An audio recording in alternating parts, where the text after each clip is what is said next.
Good morning, boys and girls. I am here getting everything ready for you. Unfortunately, I will be out again today. Braxton has a double ear infection and his fever is still pretty high. I just want to tell you that your rules for today, be respectful. You want to be respectful to not just your teachers and adults, but also to your classmates. A lot of times sometimes students like to get a little bossy with their classmates when their classmates are showing out, but let's try to be respectful to each other today. The second thing is to be quiet. Unless your teacher specifically tells you can be on a level 2 or 3, you can understand that you're on a level 0. So keep yourself on a level 0. I want you all to, number 3, have self-control, which I saw you write that during recess yesterday, so I see you made better choices yesterday. And number 4, be prepared.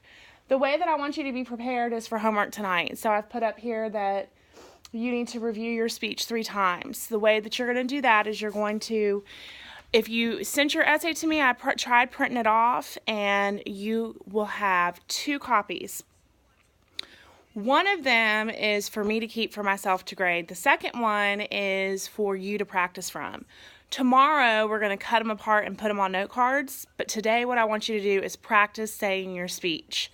So 3 ways you're going to do that. The first one, you're going to do it by yourself. You're going to take your speech, you're going to read it aloud, not in your head, aloud. That way, when you come to words that you stumble on, you can practice saying those words to say them correctly. You want to make sure when you're talking, you're not talking in monotone where it's boring, but you want to make sure that you're stopping at points that are really interesting. So if you're talking about your car and how fast your car goes, you want to make sure that you're saying that in a more excited way. So the first time you do your speech is by yourself, and you're practicing those parts. Maybe you want to underline the parts that you want to be more excited about. You want to circle words. You want to kind of like that. That's the first time by yourself. The second time you're going to do it in front of a mirror, which is really crazy. And it's very weird to look at yourself for that long in front of a mirror unless you really like the selfies. I know my selfie lovers. You probably don't mind talking to yourself in front of the mirror. So you're going to practice in front of the mirror. The purpose of that is to see yourself and try to be confident. Make sure you're doing good expressions with your face where you're not like reading it like this. So the second time you do it in front of the mirror. The third time you're going to do it in front of your parents. So if your parents are not home, you may ask a sibling to help.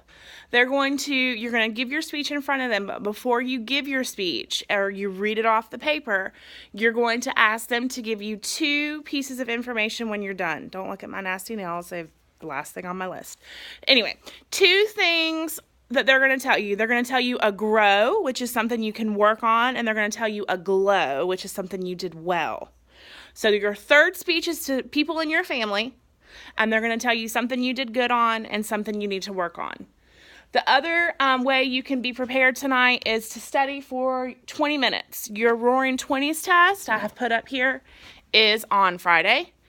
So I know that Friday is a heavy day, but I have full potential, full hope that my students will do well. So you are going to do your study guide today in class, and tonight I want you to study for 20 minutes, set a timer, and you're going to go over those questions, either asking yourself and going over them or having one of your family members quiz you.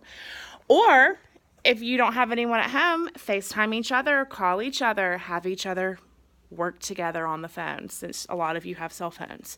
So let's say a prayer that tomorrow I am back at work, because it is much easier to be at school than it is at home with a sick baby. But I'm hoping today is a good day, or else. Just kidding. Y'all have a wonderful day, and hopefully I will see y'all tomorrow. Bye-bye.